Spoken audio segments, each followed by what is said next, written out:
ലോകം ഞെട്ടിയിരിക്കുകയാണ്. റോക്കറ്റ് ടെക്നോളജിയിൽ ലോകത്തെ ഞെട്ടിച്ച ഒരു പുതിയ ചുവടുവയ്പ്. ഇന്ത്യ ഇപ്പോൾ നിർമ്മിച്ചിരിക്കുന്നത് ഒരു സാധാരണ എഞ്ചിനല്ല, ഭാവിയിലെ സ്പേസ് യുദ്ധത്തിന്റെ ഗെയിം ചേഞ്ചറാണ്. ഇത് വിജയിച്ചാൽ ഇന്ത്യയുടെ റോക്കറ്റ് ശക്തി ലോക നിലവാരത്തെ പോലും മറികടക്കുമോ? ഇന്ന് നമ്മൾ അറിയാൻ പോകുന്നത് ആ ഒരു രഹസ്യമാണ്. വാർത്ത ഞാൻ വിശദമാക്കാം. Let's check in detail. Welcome to the point. ഇന്ന് നമ്മൾ സംസാരിക്കാൻ പോകുന്നത് ഇന്ത്യയുടെ പ്രതിരോധ സ്പേസ് മേഖലയിൽ വലിയൊരു ചരിത്ര നേട്ടത്തെക്കുറിച്ചാണ്. ബാംഗ്ലൂരിൽ നിന്നുള്ള ഒരു ചെറിയ സ്റ്റാർട്ടപ്പ് ഇന്ത്യയുടെ ഭാവി തന്നെ മാറ്റാൻ പോകുന്ന ഒരു എഞ്ചിൻ വിജയകരമായി പരീക്ഷിച്ചിരിക്കുകയാണ്. ബാംഗ്ലൂരിനെ ആസ്പദമാക്കി പ്രവർത്തിക്കുന്ന പ്രൈം ടൂളിംഗ്സ് എന്ന കമ്പനി ഇന്ത്യയുടെ ആദ്യ liquid fuel aerospace rocket engine വിജയകരമായി ടെസ്റ്റ് ചെയ്തിരിക്കുകയാണ്.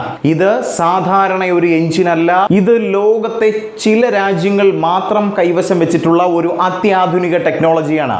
എന്താണ് ഈ എയറോ സ്ട്രൈക്ക് എഞ്ചിൻ? സിമ്പിൾ ആയി തന്നെ പറഞ്ഞു തരാം. സാധാരണ റോക്കറ്റുകൾ ബെൽ നോസിൽ ഡിസൈൻ ഉപയോഗിക്കുന്നു. ഇത് ഉയരം കൂടുമ്പോൾ കാര്യക്ഷമത കുറയ്ക്കുന്ന ഒന്നാണ്. പക്ഷേ എയറോ സ്പൈക്ക് എഞ്ചിൻ അതെല്ലാം മറികടക്കുന്ന ഒന്നാണ്. ഇതൊരു പ്രത്യേക രൂപകൽപ്പനയാണ് ഇതിൽ ഉപയോഗിക്കുന്നത്. അതിലൂടെ റോക്കറ്റ് ഭൂമിയിൽ നിന്നും കുതിച്ചു പൊങ്ങി സ്പേസ് വരെ ഒരേ രീതിയിൽ പ്രവർത്തിച്ചു പോകുമെന്നുള്ളതാണ്. അതിന്റെ ഫലം എന്താണ്? കൂടുതൽ ത്രസ്റ്റ് ഉണ്ടാകും, കൂടുതൽ ഫ്യൂവൽ എഫിഷ്യൻസി ഉണ്ടാകും, അതായത് കൂടുതൽ മൈലേജ് ഉണ്ടാകും, കൂടുതൽ പേലോഡ് കപ്പാസിറ്റിയും ഉണ്ടാകും. ഇത് ഇന്ത്യയുടെ സ്പേസ് മിഷനുകൾക്ക് വലിയ ഒരു ഗുണം തന്നെയാകും നൽകുക. അതിലും വലിയ ഒരു കാര്യം ഈ എഞ്ചിൻ ലിക്വിഡ് ഫ്യൂവൽ ഉപയോഗിക്കുന്നു എന്നതാണ്. ലിക്വിഡ് ഓക്സിജൻ പ്ലസ് കെറോസിൻ അല്ലെങ്കിൽ ഹൈഡ്രജൻ പോലെയുള്ള ഇന്ധനങ്ങൾ ഉപയോഗിച്ച് കൂടുതൽ ശക്തിയും കൂടുതൽ നിയന്ത്രണവും ഇവയ്ക്ക് ഉണ്ടാകും എന്നുള്ളതാണ്. ഇത് നിർമ്മിച്ചത് ഒരു വലിയ സർക്കാർ സ്ഥാപനമല്ല കേട്ടോ. 2 മുതൽ 10 വരെ മാത്രം ജീവനക്കാരുള്ള ഒരു ചെറിയ കമ്പനിയാണ് ഇത് നിർമ്മിച്ചിരിക്കുന്നത്. 1994 ആരംഭിച്ച പ്രൈം ടൂളിംഗ്സ് എന്ന കമ്പനി ഇന്ന് CNC machining, 3D printing, reverse engineering എന്നിവയിൽ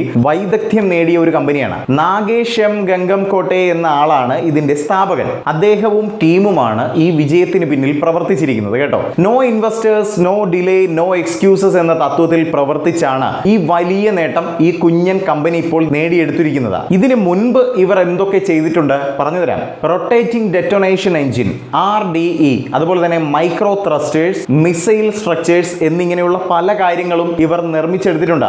RDE മാത്രം എടുത്താൽ പോലും 25% വരെ ഫ്യൂവൽ എഫിഷ്യൻസി വർദ്ധിപ്പിക്കാൻ കഴിയുന്ന ടെക്നോളജിയാണ് ഉള്ളത്. ഇപ്പോൾ വലിയൊരു ചോദ്യം ഉയരുന്നത് ഇതാണ്: ഈ ടെക്നോളജി ഇന്ത്യ എന്തിനു വേണ്ടിയാകും ഉപയോഗിക്കുക?